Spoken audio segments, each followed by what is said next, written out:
ورحمة الله وبركاته. الحمد لله رب العالمين مكرم الناس بمواسم الخير وأيام والفرح والسعادة، وهو أرحم الراحمين. وأشهد أن لا إله إلا الله وحده لا شريك له، مفيد النعم للشاكرين. وأشهد أن محمدًا عبده ورسوله من أتم الله على يديه النعمة وأكمل به الدين، صلى الله عليه وسلم وعلى آله وصحبه والتابعين لهم بإحسان إلى يوم الدين. يا أيها الذين آمنوا اتقوا الله حق تقاته ولا تموتن إلا وأنتم مسلمون. يا أيها الناس اتقوا ربكم الذي خلقكم من نفس واحدة وخلق منها زوجها وبث منهما رجالا كثيرا ونساء، واتقوا الله الذي تساءلون به والأرحام، إن الله كان عليكم رقيبا. يا أيها الذين آمنوا اتقوا الله وقولوا قولا سديدا يصلح لكم أعمالكم ويغفر لكم ذنوبكم، ومن يطع الله ورسوله فقد فاز فوزا عظيما. أما بعد، فإن أصدق الحديث كتاب الله، وخير الهدى هدى محمد صلى الله عليه وسلم، وشر الأمور محدثاتها، وكل محدثة في الدين بدعة، وكل بدعة ضلالة، وكل ضلالة في النار. الله أكبر، الله أكبر، الله أكبر، ولله الحمد. معاشر المسلمين, jamaah salat Idul Adha yang selalu dimulakan oleh Allah Subhanahu wa Ta'ala, mari kita tingkatkan ketakwaan kita serta keimanan kita kepada Allah Ta'ala. Dengan senantiasa kita beriman dan bertakwa, kita akan meraih banyak sekali kenikmatan dan keutamaan dari ketakwaan tersebut. Di dalam Al-Quran, Allah Ta'ala menyebutkan banyak sekali keutamaan orang-orang yang bertakwa. Di antaranya ayat yang sering kita dengar, wa man yattaqillah yukaffir anhu sayyi'atihi wa yu'dhim lahu ajra. Barang siapa yang bertakwa kepada Allah, melakukan kebaikan-kebaikan yang Allah perintahkan, dan dia senantiasa menjauhi seluruh larangan apa yang Allah Subhanahu wa Ta'ala dan Rasulnya larang, maka dia menjauhi dengan sejauh-jauhnya. Maka kata Allah Subhanahu wa Ta'ala, yukaffir anhu, maka aku akan hapuskan darinya sayyiati, seluruh dosa-dosanya, keburukannya, wa yu'dhim lahu ajra. Dan Allah katakan bahwasanya orang-orang yang bertakwa kepadanya, Allah akan jadikan pahala baginya begitu besar. Sesungguhnya hari ini adalah hari yang sangat mulia, hari di mana Allah Ta'ala memberikan kesempatan kepada kita, kenikmatan kepada kita untuk bertemu dengannya. Hari ini adalah hari yang disebut dengan nama Ayyamul Hajj, yani Hajjul Akbar, hari besar, yaitu hari raya umat Islam, di mana hari yang terbesar, di mana Allah Subhanahu wa Ta'ala berfirman di dalam surah At-Taubah, wa adhanun min Allah wa rasulih ila an-nasi yawmal hajjil akbar. Dan inilah suatu permakluman, sebuah maklumat dari Allah dan Rasulnya kepada umat manusia pada haji akbar.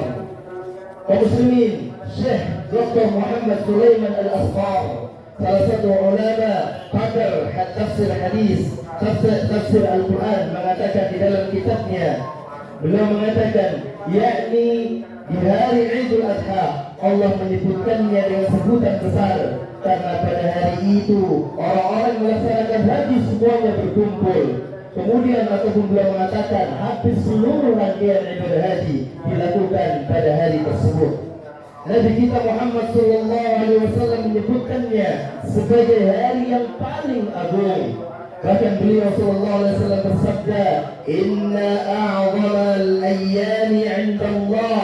Sesungguhnya hari yang paling agung di sisi Allah Tabaraka wa Ta'ala Yaumun Nahr, yaitu hari Idul Adha, yaitu hari di mana para kaum muslimin berkurban untuk Allah semata. Hadis ini diriwayatkan dari Abu Dawud. Kemudian kaum muslimin, bagaimana tidak, hari ini adalah hari berkumpulnya dan bersatunya seluruh kaum muslimin.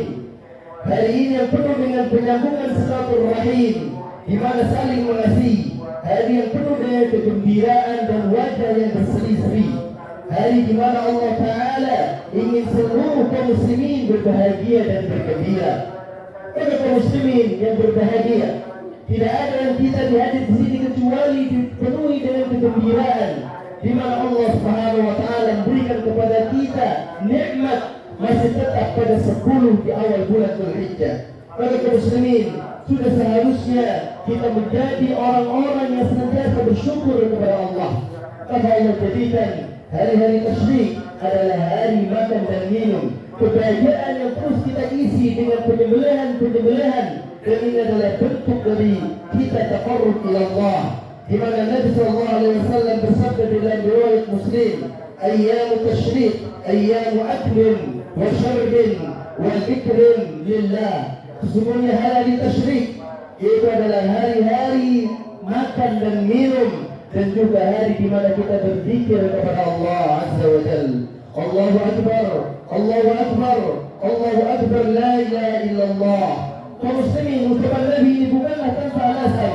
Kenapa? Karena semua kegembiraan, kebahagiaan dan keceriaan yang kita rasakan pada hari ini merupakan salah satu bentuk nikmat, karunia yang terbesar yang telah Allah berikan kepada kita, yang patut kita bersyukuri, dan tentunya kemudian dengan cara kita berzikir kepada Allah Ta'ala.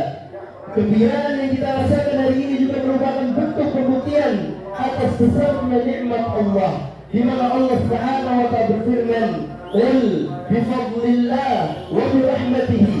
Katakan wahai Muhammad, karena dengan karunia Allah dan nikmat yang telah Allah dan rahmat yang telah Allah berikan kepada kita, fabidzalika falyafrahu. Maka hendaklah kita senantiasa kebahagiaan itu karena diawali karena mendapatkan anugerah dari Allah dan rahmatnya. Bahkan kata Allah Subhanahu wa Ta'ala, "Huwa khairun mimma yajma'un." Bahkan anugerah serta rahmat Allah itu lebih besar dibanding harta yang kita miliki, dibanding keluarga yang kita miliki, dibanding apapun dunia yang menurut kita ini adalah bagian terbaik. Namun kata Allah justru, "Qul bifadlillah wa birahmatih." Karena keutamaan dari Allah, kita sudah pantas harusnya bersyukur, berbahagia. Islam ada pada diri kita, bahwasanya Allah telah menjadikan kita orang-orang muslim yang tunduk patuh tanpa memandang apapun. Ketika Allah Subhanahu wa Ta'ala berfirman, taatlah, maka kita menjadi orang yang taat. Maka sudah sepantasnya kita menjadi orang-orang yang berbahagia karena nikmat Islam dan karena rahmat Allah Subhanahu wa Ta'ala. Kaum muslimin, semuanya tidak lain adalah bentuk mendekatkan diri kita kepada Allah, mengharapkan dan menginginkan pahala darinya sebagai bentuk rasa syukur atas apa yang nikmat yang telah Allah berikan kepada kita. Semua itu adalah tata cara petunjuk merayakan hari Idul Adha yang dengan ketakwaan yang dicontohkan oleh Nabi Sallallahu Alaihi Wasallam. Maka kita ketahui bahwasanya sesembelihan apapun tidak akan sampai kepada Allah melainkan diiringi dengan ketakwaan yang luar biasa. Karena Allah Subhanahu wa Ta'ala berfirman, "La yanalallaha luhumuha." Dan tidak akan pernah sampai kepada Allah daging-daging hewan kurban kalian, wala dimauha, dan juga darah-darahnya, walakin yanaluhu taqwa minkum. Akan tetapi yang sampai di hadapan Allah adalah ketakwaan kita. Jadi bukan kebanggaan kita menghadirkan sapi terbesar dari keluarga kita, bukan. Namun sesungguhnya ketakwaan itulah yang mendorong kepada kita memberikan bagian terbaik untuk Allah Azza wa Jalla di hari yang penuh bahagia ini. Kita ketahui bahwasanya Allah Subhanahu wa Ta'ala menceritakan bagaimana ketika dua hamba Allah, yaitu anaknya Nabi Adam, watlu alaihim naba'a ibnai Adam in qarraba qurbanan fatuqabbala min ahadihima wa lam yutaqabbal min al-akhar qala la'aqtulanna qala innama yataqabbalu Allah min al-muttaqin. Ketika Allah berfirman kepada Muhammad SAW, bacakan Muhammad kisahnya tentang dua anak Adam yang ternyata mereka saling memberikan persembahan kepada Allah, namun Allah terima salah satu di antara mereka dan Allah menolak salah satu di antara mereka. Lalu kemudian Allah Subhanahu wa taala mengatakan, karena innama yataqabbalullah minal muttaqin. Karena Allah tidak memandang apa yang kita berikan, namun Allah memandang ketakwaan apa yang telah dijadikan kita untuk memberi kepada Allah.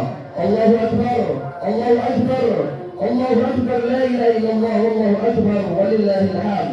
Jamaah salat Idul Adha yang dimulakan oleh Allah dan senantiasa berbahagia.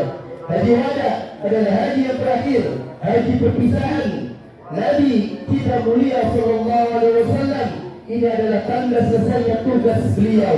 Dan kita akan ketahui ketika Nabi sallallahu alaihi wasallam kemudian menyaksikan dirinya bagaimana sesungguhnya ketika beliau sedang berpamitan, seolah dalam kondisi ini haji wada adalah titik-titik terakhir kisah Nabi sekitar 23 tahun lamanya. Beliau telah mengemban tugas dakwah ini. Allah Ta'ala sendiri yang jelaskan bahwasanya agama ini telah sempurna. Al-yawma akmaltu lakum dinukum wa atmamtu alaikum ni'mati wa raditu lakum al-islam dina. Pada hari ini telah kusempurnakan untuk kekuatanmu agamamu dan telah kucukupkan kepadamu nikmatku dan telah kuridhai Islam sebagai agamamu. Sungguh diutusnya beliau adalah tanda kasih sayang Allah Ta'ala kepada umat manusia. Dengan diutusnya beliau, manusia dapat keluar dari jalan yang gelap, di mana kegelapan tentang bagaimana kejahilian pada waktu itu, kepada masa yang terang benderang penuh dengan dinul Islam. Dengan diutusnya beliau, manusia akhirnya keluar dari kesempitan menuju kesuksesan, di mana kesempitan yang memikirkan hanya dunia, Allah jadikan diutusnya Muhammad orang-orang senantiasa berpikiran luas. Karena sungguhnya apapun yang menimpa dirinya di dunia pada dasarnya akan dibalas oleh Allah Subhanahu wa taala dengan sesuatu yang lebih besar di akhirat. Laqad manallahu 'alal mu'minin idh ba'atha fihim rasulan min anfusihim yatlu 'alaihim ayatihi wa yuzakkihim wa yu'allimuhumul kitaba wal hikmah wa in kanu min qablu lafi dhalalin mubin. Allah Subhanahu wa taala memberikan keterangan sesungguhnya Allah telah memberikan karunia kepada orang beriman ketika diutus Rasul di antara mereka, yaitu dari golongan mereka sendiri yang membacakan kepada mereka ayat-ayat Allah, wa yuzakkihim, dan membersihkan jiwa mereka dan mengajarkan kepada mereka Alkitab dan Al-Hikmah. Sesungguhnya sebelum kedatangan Nabi tersebut mereka benar-benar dalam kesesatan yang nyata. Surah Al-Imran ayat 164. Pada hari wada perpisahan beliau di hari yang sangat mulia, yaitu di hari Arafah, Nabi sallallahu alaihi wasallam berkhutbah menyampaikan dan memberikan wasiat kepada manusia perihal pokok ajaran Islam, menjelaskan kepada mereka tujuan dan maksud yang mulia dari ajaran tersebut. Di antaranya Nabi sallallahu alaihi wasallam menyampaikan seluruh kaum muslimin pada hakikatnya saling bersaudara. Kemudian darah, hartanya haram semuanya untuk ditumpahkan tanpa sesuatu yang hak. Kemudian Nabi sallallahu alaihi wasallam mengajak umat untuk menjaga amanah, menjalankannya sebagaimana yang terdapat dalam ayat, ya ayyuhalladzina amanu la takhunu Allah, wahai orang-orang yang beriman, janganlah berkhianati Allah wa Rasul dan Rasulnya, wa takhunu amanatikum wa antum ta'lamun, dan janganlah kamu mengkhianati amanat-amanat yang dipercayakan kepadamu dengan sedangkan kamu mengetahui. Surah Al-Anfal ayat 27. Nabi juga melarang kepada kita dari menyembah syaitan, mengikuti bisikan-bisikannya, karena itu merupakan biang kerok dari kerugian kita di dunia maupun di akhirat. Kemudian Nabi SAW mengingatkan hak istri yang harus dipenuhi oleh suaminya, dan juga mengingatkan hak suami yang harus dipenuhi oleh istrinya.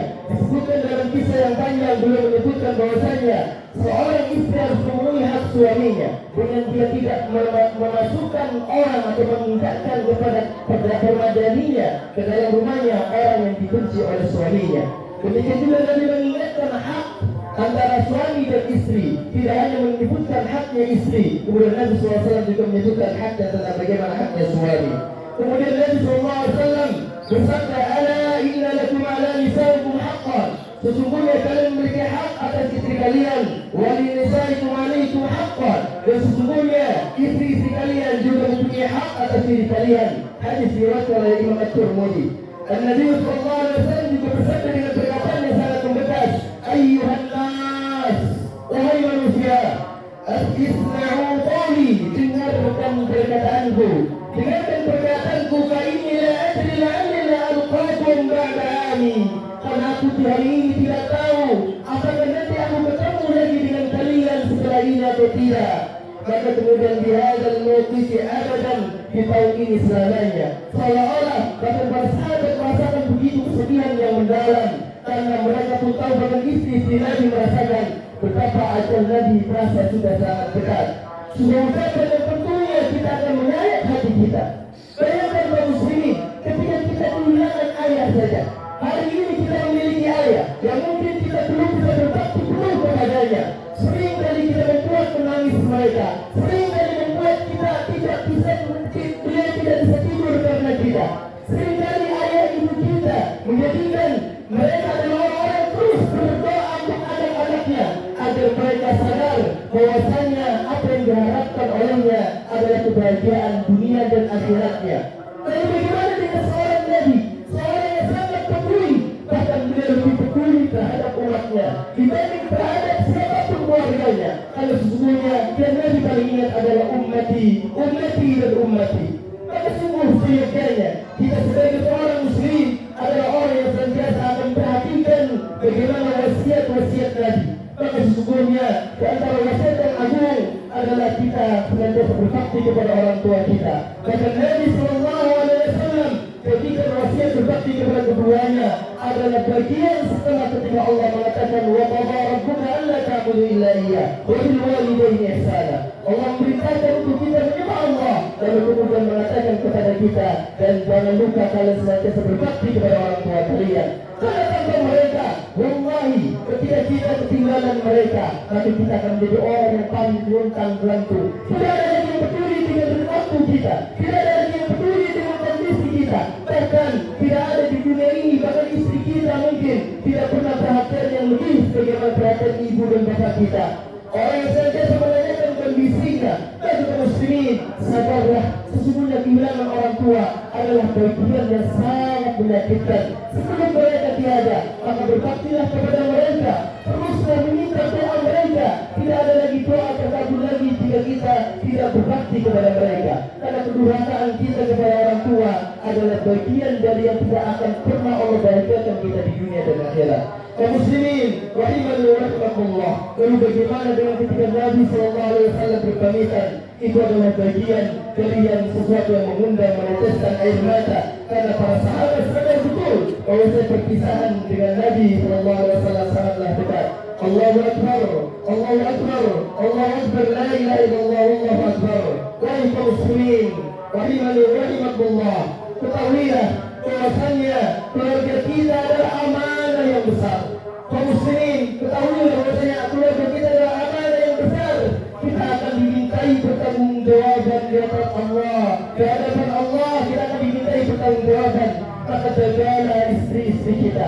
Jangan biarkan mereka keluar tanpa hijab. Jangan biarkan mereka mengeluarkan kalimat-kalimat yang akan menyakiti hati tetangganya. Jangan biarkan mereka terus mengumbar auratnya. Jangan biarkan mereka terus berkeliaran di jalan. Seharusnya mereka betah di rumahnya. Maka jaga istri-istri kita agar mereka menjadi sebagaimana istrinya para sahabat, istrinya Nabi sallallahu alaihi wasallam. Juga jaga anak-anak kita, jangan sampai semuanya itu hancur karena mereka terlalu banyak melihat gadgetnya tanpa kita kontrol. Kaum muslimin, semua itu akan dipertanggungjawabkan oleh kita di hadapan Allah. Maka sudah sepatasnya Allah Subhanahu wa taala mengingatkan kita, ya ayyuhalladzina amanu qu anfusakum, wa orang beriman, jaga diri kalian. Allah memerintahkan kita kaum laki-laki untuk menjaga diri kita. Rajinlah ke masjid, bertakwa kepada Allah agar senantiasa doa kita, minimal dari doa kita, apa yang kita harapkan untuk kesalahan anak kita akan menjadi sebuah kenyataan. Pada kaum muslimin, apa kata Allah? Wa ahlikum nara, dan juga setelah kita berusaha membentengi diri kita dari neraka, jangan lupa jaga juga keluarga kalian. Maka jauhkanlah pintu-pintu syaitan dari keluarga kita. Sering-seringlah menasihati anak dan istri kita kita, mengingatkan mereka dengan ketakwaan kepada Allah, didik mereka untuk mempelajari pokok-pokok Islam, didik mereka untuk mempelajari akhlak yang baik, ajarkan kepada mereka Al-Quran, karena itulah sebaik-baik yang bisa diajarkan kita kepada anak-anak kita. Sebagaimana di dalam hadis Nabi SAW diriwayatkan oleh Imam At-Tabari, hakun al-muslim an yu'allima ahlah, sesungguhnya hak seorang muslim adalah dia harus mendidik, mengajari keluarganya, min qarabatihi wa imaihi wa abidihi, dia harus mendidik kerabatnya, keluarganya, sampai kepada hamba saya laki-laki atau hamba saya perempuan. Ma faradallahu alaihim, apa yang Allah wajibkan bagi mereka, wa ma nahahumullahu an, dan apa yang Allah larangkan bagi mereka. Maka jangan tinggalkan waktu kosong anak-anak kita terlalu banyak dari pandangan kita. Jangan biarkan mereka terus lalai tanpa melaksanakan apa yang Allah perintahkan, karena sesungguhnya ini akan menjadikan sarana yang banyak kerusakannya. Maka sibukkanlah mereka dengan hal-hal yang bermanfaat. Kemudian insyaAllah jika kita menjaga keluarga kita, maka kita akan berbahagia melihat mereka di dunia dan di akhirat kelak. Keluarga kita adalah bersama-sama ingin masuk surga. Kita menginginkan agar kita berkumpul di dunia dan berkumpul di akhirat. Kemudian Allah berfirman di dalam surah At-Tur, "Walladzina amanu wattaba'athum dzurriyyatuhum biiman." Dan orang-orang yang beriman disertai dengan anak cucu mereka yang beriman, mengikuti mereka tentunya dengan keimanan, tentu diajarkan oleh kita keimanan tersebut. Maka kemudian al-haqna bihim dzurriyyatuhum, sungguh kami akan sampaikan kepada mereka, mereka dipertemukan oleh Allah anak cucu mereka di dalam surga. Al-haqna bihim dzurriyyatuhum wa ma alatnahum min 'amalihim min syai', dan kami tidak akan mengurangi sedikit pun pahala kebaikan dari mereka. Kemudian kata Nabi sallallahu alaihi wasallam, kullu imri'in bima kasaba rahin, setiap sesuatu terikat dengan apa yang dikerjakannya. Artinya anak cucu kita adalah media dakwah kita yang paling utama. Orang tua kita juga bagian dari demikian. Maka jika mereka adalah orang yang kita tarik mereka supaya menjauhi lubang-lubang neraka, menghadap Allah dengan surga yang lebih baik, maka ini adalah bagian yang terpenting. Kemudian selanjutnya marilah kita berdoa kepada Allah agar senantiasa Allah jadikan apa yang Allah ingatkan melalui haji wada. Nabi mengingatkan hak seorang istri ataupun seorang suami kepada istrinya. Kenapa kaum muslimin? Karena sesungguhnya perceraian begitu banyak terjadi karena kurang ketakwaan.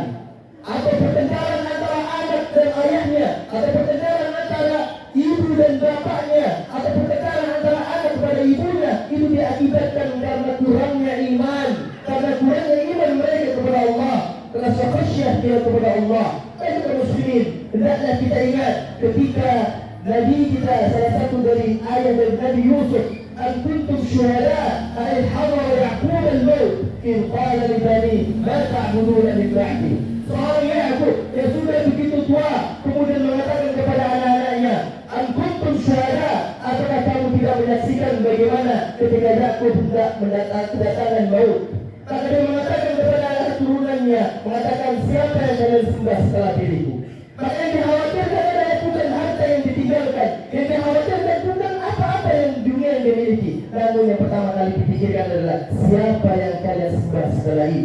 Maka ketika anak cucunya mengatakan, "Qalu na'budu ilahak," aku akan menyembah Tuhanmu wahai bapakku, maka kemudian dia merasa tenang.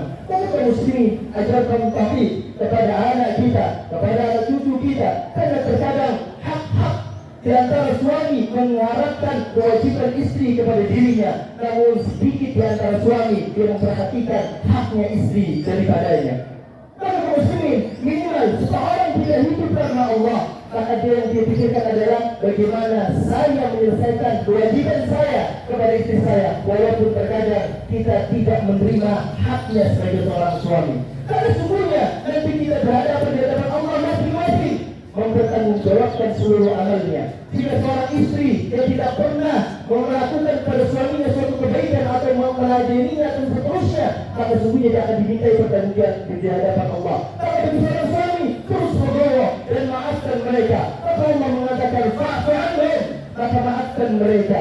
Maafkan mereka kaum muslimin. Sesungguhnya memang terkadang istri-istri kita senantiasa banyak lakukan membuat kita dongkol. Namun tidak juga sedikit di antara kita laki-laki yang membuat para istrinya dongkol. Maka saling mengerti, saling memaafkan, ini adalah kunci. Kenapa Nabi SAW senantiasa mewasiatkan, jaga hak kalian terhadap istri kalian, jaga hak istri terhadap kalian. Supaya apa? Agar manusia ini akan berhasil menghadap Allah dengan kebaikan yang begitu besar. Kemudian umat Muhammad akan semakin banyak, karena tidak akan ada alasan mereka bercerai kecuali ke maut, kecuali kematian, bukan karena hanya harta atau bahkan karena ada wanita lain atau karena ada laki-laki lain. Maka kaum muslimin, kami wasiatkan kepada anak-anak yang hadir di sini, kalian punya orang tua.